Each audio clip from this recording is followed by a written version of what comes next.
नमस्कार दोस्तों, फाइनेंस जगत के एक और वीडियो में आपका स्वागत है। जैसा कि आप जानते ही हैं कि हम फाइनेंस से रिलेटेड अलग अलग टॉपिक्स के ऊपर वीडियोस बनाते रहते हैं।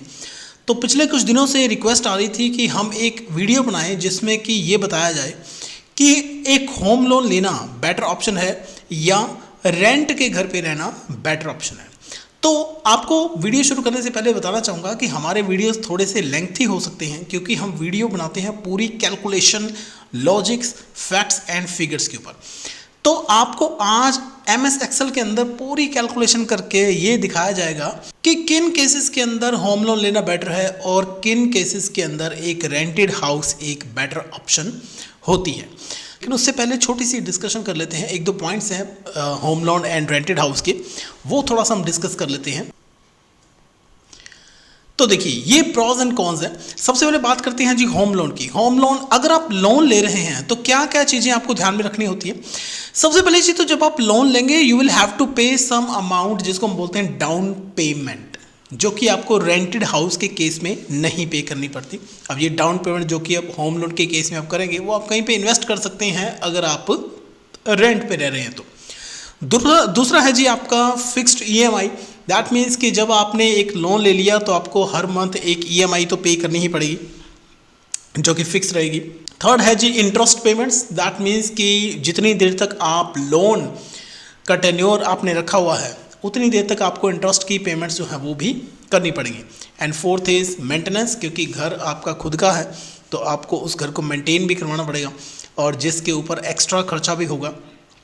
और ये सारे पैसे जो हैं वो अगर आप होम लोन नहीं लेते, रेंटेड हाउस में रहते हैं तो ये सेव हो सकते हैं और ये आप ये वाला पैसा कहीं पे इन्वेस्ट कर सकते हैं। तो जैसा कि मैंने आपको बताया, अभी हम एमएस एक्सेल में चलते हैं और वहाँ पे जाके सारी कैलकुलेशन करेंगे। अब देखते हैं कि रेंटेड हाउस के सिनेरियो में क्या होता है। जब आप एक घर रेंट पे लेते हैं तो आपको obviously you will have to pay the rent. तो रेंट पेमेंट्स जो हैं वो रेगुलर आपको करनी पड़ती हैं।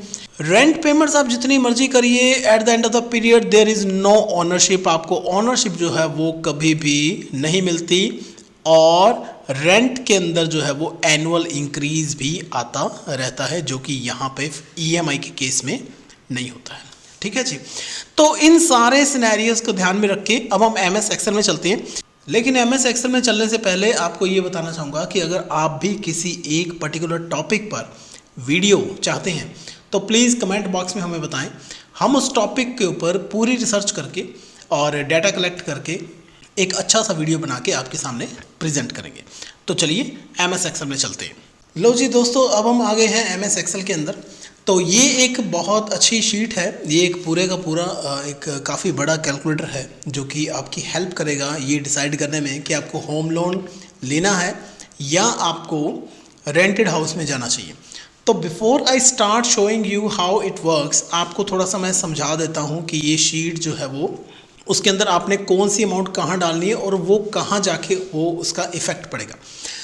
तो सबसे पहली बात तो ये है कि जहाँ जहाँ पर येलो कलर के सेल्स आपको दिखते हैं, जैसे ये वाला सेल है और ये है, ये वाला सेल है, ठीक है, जहाँ जहाँ पर भी येलो कलर है सिर्फ वहाँ पर ही आपने अपनी अमाउंट वगैरह डालनी है। बाकी सेल्स में सिर्फ कैलकुलेशन ही होएगी। ये वाला जो हिस्सा है इस कैलकुलेटर का ये सारा होम लोन है। दैट मीन्स कि होम लोन से रिलेटेड सारी इन्फॉर्मेशन आप इसमें डालोगे और जो राइट साइड है वो रेंटेड हाउस का है। तो सारा रेंटेड हाउस के बारे में जितनी भी इन्फॉर्मेशन है वो हम यहाँ डालेंगे और एट द एंड क्या होगा वो हमें यहाँ पे लास्ट वाले मैरून कलर के, रेड कलर के सेल्स के अंदर बताएगा कि होम लोन में आपको कितनी सेविंग होएगी अगर आप लोन लेते हैं तो, और इधर आपको ये बताएगा कि रेंटेड हाउस में आपको कितनी सेविंग मिलेगी। यहाँ पर राइट साइड में मैंने एक कंक्लूजन टाइप जो एंड रिजल्ट है वो आपको बता दिया कि रेंटेड हाउस बेटर रहेगा या होम लोन लेना बेटर रहेगा और आपको एक्स्ट्रा कितनी रिटर्न जनरेट होएगी अगर आप होम लोन लेते हो या रेंटेड हाउस में जाते हो तो। ठीक है जी, तो चलिए स्टार्ट करते हैं। सबसे पहले मैं यहाँ पे डाल रहा हूँ जी हमारा टेन्योर। टेन्योर का मतलब है कि हमारा जो पीरियड ऑफ एनालिसिस है वो कितना है, कि मतलब कि अगर आप लोन लेने की बात कर रहे हो या आप रेंट पे जाने की बात कर रहे हो तो कितने ईयर्स की हम बात करें। तो जनरली हम यहाँ पर बात करते हैं फॉर एग्जांपल स्टार्ट करते हैं 10 ईयर्स से, ओके। और प्राइस ऑफ द हाउस कि कितने का आपने घर लेना है घर हमने लेना है जी, सपोज मैं यहाँ पे मेंशन कर रहा हूँ 40 लाख रुपीज़ का, 40 लाख रुपए का डाउन पेमेंट। डाउन पेमेंट का मतलब ये है कि आप जब लोन लेते हैं तो आपको थोड़े पैसे खुद भी देने पड़ते हैं। तो मैं यहाँ पे मान लूँ कि आप 10 लाख रुपए की डाउन पेमेंट कर रहे हैं। ओके, जो लोन का इंटरेस्ट रेट है वो यहाँ पर एक बार हम ले लेते हैं जी 7%। तो ठीक है, तो पहले आप इसको समझ लीजिए कि प्राइस ऑफ द हाउस मैंने क्या लिया है। मैंने प्राइस ऑफ द हाउस लिया है जी 40 लाख, कि यहाँ पर आपका रहेगा जी 40 लाख, और डाउन पेमेंट हमने कर दी 10 लाख की। तो आपको लोन कितना लेना होगा 30 लाख का, 7% आपका रेट ऑफ इंटरेस्ट है, और आपकी EMI लोन के ऊपर कितनी बनेगी, आपकी EMI बनेगी जी 34,833। अब मैं ये एज्यूम करता हूँ कि you are in the tax bracket of 20%, तो उससे क्या होगा, आपको थोड़ी सी डिडक्शन मिल जाएगी और आपका टैक्स कम हो जाएगा। तो मैंने क्या किया, इफेक्टिव इंटरेस्ट रेट आपका 7% की बजाय 5.6 ले लिया, और आपकी इफेक्टिव EMI जो है वो इतनी बन गई। तो जब आप 10 साल के लिए लोन लेंगे 30 लाख रुपए का 7% रेट ऑफ इंटरेस्ट पे, the total interest you will pay will be this, 9,24,000 रुपये आप टोटल इंटरेस्ट की पेमेंट करेंगे। ठीक है जी। अब क्योंकि ये जो घर है ये आपका है, तो इसकी मेंटेनेंस भी आपको खुद ही करनी पड़ेगी। तो इसके लिए हम क्या कर रहे हैं, हम यहाँ पर मेंटेनेंस पर मंथ भी डाल देता हूँ मैं थोड़ा सा, 1500 रुपये पर मंथ की मैंने मेंटेनेंस डाल दी, और ये एज्यूम किया है कि एनुअल इंक्रीज इसके अंदर 5% का आएगा। तो ये भी एक कॉस्ट ही है। तो टोटल मेंटेनेंस आप 10 साल के अंदर कितनी करवाएंगे, आप करवाएंगे जी 2,26,400 रुपीज़ आप खर्च कर देंगे।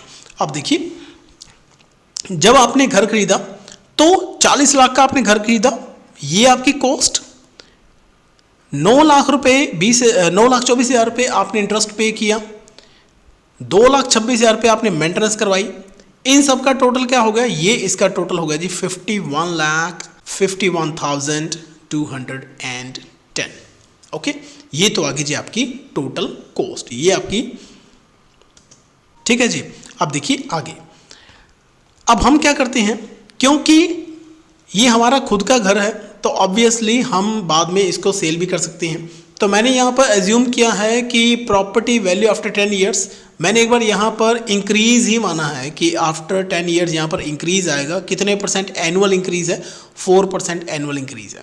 तो अगर हम 4% एनुअल इंक्रीज़ लेके चलेंगे तो जो आपका 40 लाख रुपए वाला घर है वो बन जाएगा जी आपका 59,20,000 का, मतलब उसकी वैल्यू जो है वो एप्रिशिएट हो गई। अब देखिए, इन दैट केस ये तो आपको पैसा मिलेगा, दैट मीन्स इसको मान लीजिए E, ये पैसा आपने खर्च किया जी 10 सालों में, इसको मान लिया D। तो यहाँ पर अभी आप क्या हैं, अभी आप प्रॉफिट के अंदर हैं। कितना प्रॉफिट है, 7,69,000 जो है वो आपको प्रॉफिट है। ओके, तो ये तो है जी होम लोन का सिनेरियो। अब हम करते हैं जी कि अगर आप रेंट पे हाउस लेते हैं तो उसके अकॉर्डिंगली कैलकुलेशन करके देखते हैं कि वहाँ पे हमें क्या रिजल्ट मिलता है। तो चलिए अब हम कैलकुलेशन करते हैं एक रेंटेड हाउस की। अब यहाँ पर मैं मंथली रेंट वो मान रहा हूँ जी 15,000 रुपीज़, और अगर आपको टैक्स बेनिफिट मिलता है due to HRA house rent allowance, तो आपका इफेक्टिव रेंट बन गया जी 12,000, और इफेक्टिव रेंट आपका एनुअल बन गया जी 1,44,000। अब आपको तो पता ही है कि हर साल रेंट के अंदर इंक्रीज़ होता है 5 to 10%, तो मैंने यहाँ पर इंक्रीज़ मान लिया 8%। ओके, तो इस तरह से आप टोटल रेंट जो है 10 ईयर्स में पे कितना करेंगे, 20,86,000 रुपये आप टोटल रेंट की पेमेंट करेंगे। अब यहाँ से एक मज़ेदार चीज़ सामने आती है कि क्योंकि आप रेंटेड हाउस में चले गए तो ये जो डाउन पेमेंट आपने करी थी होम लोन के केस में अब नहीं करनी है आपको, ये पैसा आपके पास ही रहेगा। तो मैं यहाँ क्या एज्यूम कर रहा हूँ कि आप इस पैसे को इन्वेस्ट कर दोगे, और इसके साथ ही अब देखिए लोन जब आपने लिया तो आपकी EMI कितनी बनी, 34,833, लेकिन जब आप रेंट पे चले गए तो आप कितना रेंट पे कर रहे हैं, आप रेंट पे कर रहे हैं जी 15,000 रुपये। तो यहाँ पर आपकी हो रही है सेविंग, कितनी सेविंग हो रही है, 19,833 की।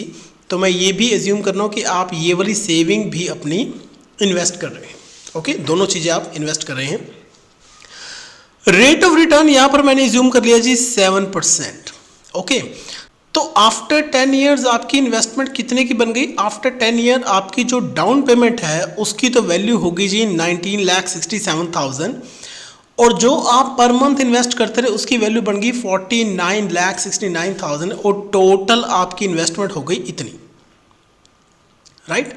अब देखिए रेंट की पेमेंट आपने करी जो, उसको मैंने मान लिया जी ए, और ये जो आपकी सेविंग हो गई, इन्वेस्टमेंट की वैल्यू हो गई, ये हो गया जी बी।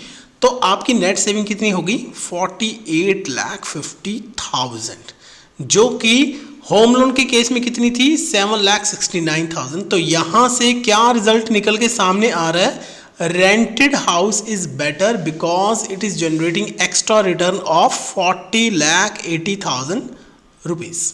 ओके, लेकिन ये जो रिजल्ट है इसको आप जनरलाइज नहीं कर सकते। दैट मीन्स कि हर केस में ही आप ये नहीं कह सकते कि रेंटेड हाउस ही बेटर रहेगा, क्योंकि अब मैं यहाँ पे आपको थोड़े से चेंजेस करके दिखाता हूँ कि अगर हम ये चेंजेस करते हैं तो उसका क्या इम्पैक्ट पड़ता है सारी कैलकुलेशन पर, और उससे हमारा एंड रिजल्ट भी चेंज होता है, राइट।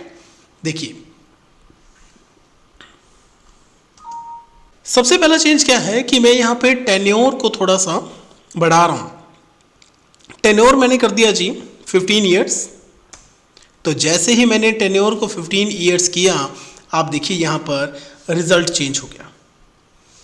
अब क्या हो गया, अब होम लोन बेटर हो गया। क्यों हो गया, क्योंकि होम लोन जो है वो लंबे पीरियड के लिए ही होता है। तो आप जितने लंबे पीरियड के लिए होम लोन लेते हैं, अगर इंटरेस्ट रेट कम है तो आपको उसका उतना ही ज़्यादा बेनिफिट मिलता है। तो अगर इंटरेस्ट रेट को यहाँ पे मैं थोड़ा सा बढ़ा दूँ, सपोज मैंने इंटरेस्ट रेट कर दिया जी 8%, तो फिर से देखिए रेंटेड हाउस इज बेटर। आप समझ रहे हैं, टेन्योर और इंटरेस्ट रेट भी अफेक्ट करता है इस चीज़ को कि whether you should go for a home loan और whether you should stay in a rented house. अब आगे देखिए, यहाँ पर हमने रेंटेड हाउस की जो हमने घर की प्रॉपर्टी की वैल्यू इंक्रीज कितना लगाया था, हमने यहाँ पे इंक्रीज लगाया जी 4%। और यहाँ पे वो क्या दिखा रहा है आपको, यहाँ पे वो दिखा रहा है कि रेंटेड हाउस ही बेटर है फिलहाल। तो मैं यहाँ पे मान लीजिए बूम आ गया रियल एस्टेट के अंदर, और 4% की बजाय मैंने यहाँ पे कर दिया 6%। तो अब देखिए फिर से होम लोन इज बेटर, यहाँ पे रिटर्न चेंज करा तो एंड रिजल्ट चेंज हो गया। तो वो कह रहा है कि होम लोन आपको 18,85,000 एक्स्ट्रा रिटर्न जनरेट करके देगा। अब यहाँ पे जो रेंटेड हाउस के केस में सेविंग है, मैंने उसके ऊपर कितना रेट ऑफ रिटर्न एज्यूम किया है, मैंने रिटर्न एज्यूम किया 7%। अब जो कि आपको आमतौर पे एफडी पे भी मिल जाता है, थोड़ा सा कम मिलता है एफडी पे।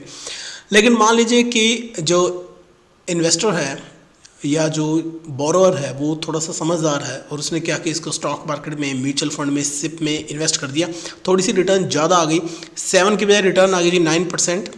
तो फिर से देखिए रेंटेड हाउस इज़ बेटर।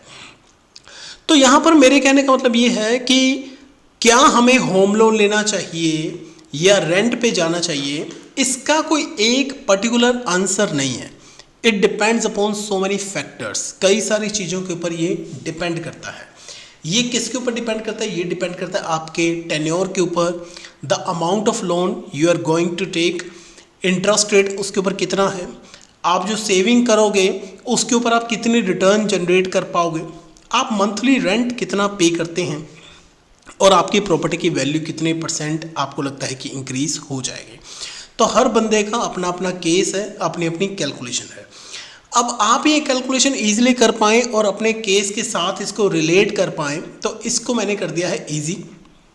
ये जो एक्सेल कैलकुलेटर आप देख रहे हैं, ये जो एक्सेल शीट है, इसका डाउनलोड लिंक मैंने डिस्क्रिप्शन बॉक्स में डाल दिया, तो आप वहाँ से इस कैलकुलेटर को डाउनलोड कर सकते हैं। और जैसे आपको बताया था, येलो सेल्स के अंदर आप अपनी अमाउंट्स को डालकर अपनी कैलकुलेशन अपने लेवल पे करके और एक इन्फॉर्म्ड डिसीजन ले सकते हैं।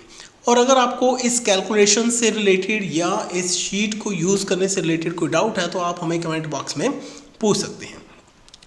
तो अगर आपको ये वीडियो अच्छा लगा तो इस वीडियो को लाइक और कमेंट ज़रूर कर दें, और फाइनेंस और शेयर बाज़ार से जुड़ी सारी जानकारी हिंदी में पाने के लिए इस चैनल को सब्सक्राइब करें, और साथ ही दिए हुए बेल आइकन को भी दबा दें, ताकि शेयर बाज़ार और फाइनेंशियल प्लानिंग से जुड़े नए वीडियो के नोटिफिकेशंस आपको मिलते रहें।